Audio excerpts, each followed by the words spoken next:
madaxweyne xasan sheekh maxamuud waxaan u haynaa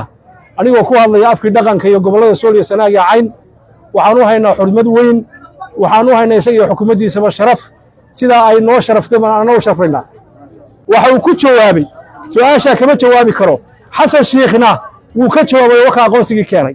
marka waxaanu cadaynaynaa in waxa weeye xasan sheekh maxamuud uu dalkan iyo dadkan karaamo ku leeyahay xukuumaddu ay tahay xukuumad ummadda Soomaaliyeed u dhaxaysa waxaanu maanta ku soo dhaweeynaa garoonka Laascaanood International Airport madaxweynaha ama hogaamiyaha maamulka Khaatumo wafdi ballaaran oo hogaaminayo oo isugu jiray golaha xukuumadda waa aragtaa mudane madaxweyne sida qiimaha badan ee sharafta badan ee gobonimada ah ee dadkaagu ay ku jecel yihiin iyagoo ka kala yimi guud ahaan dalka oo dhan ilaa waxa weeye bari guntii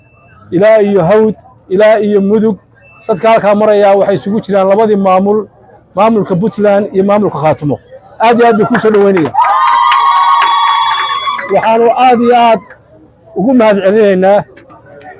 dowladda federaalka ee Soomaaliya madaxweyne xasan sheekh maxamuud ra'iisul wasaare xamse cabdi barre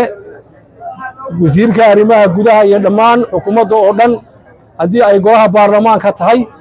iyo haddii ay golaha fulinta tahay iyo haddii ay golaha waxa weeye guurtida tahay iyo dhammaan ummadda Soomaaliyeed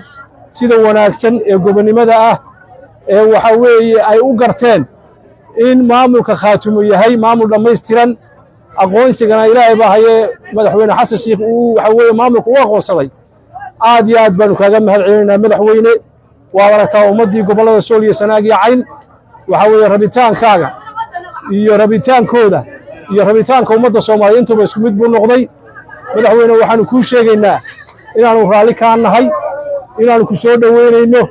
inaanu ku faraxsanahay aqoonsiga waxa weeye aad naga daba keentay ee maamulada goboleedyada kalena aanu kaga mid noqonay aad iyo aad baan kaaga mahadcelinaynaa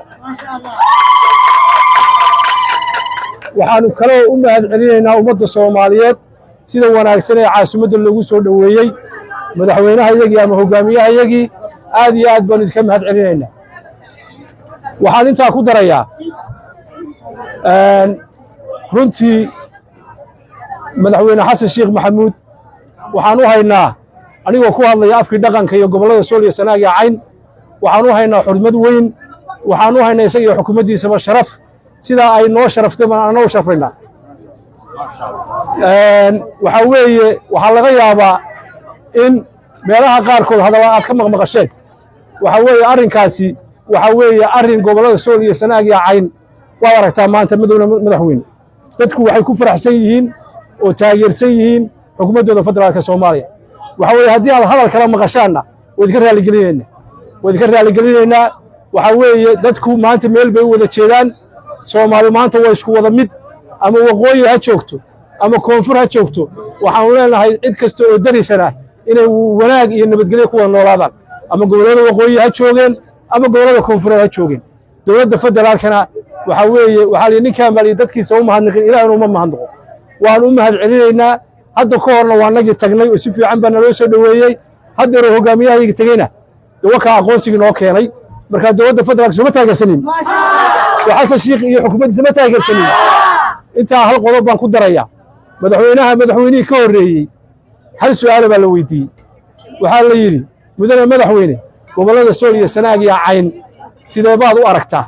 maxay kaga jiraan dowladda federaalka Soomaaliya waxa uu ku jawaabay su'aasha kama jawaabi karo xasan sheekhna wuu ka jawaabay waxa aqoonsigii keenay marka waxaanu cadaynaynaa in waxa weeye xasan sheekh maxamuud uu dalkan iyo dadkan karaamo ku leeyahay xukuumaddu ay tahay xukuumad ummadda Soomaaliyeed u dhaxaysa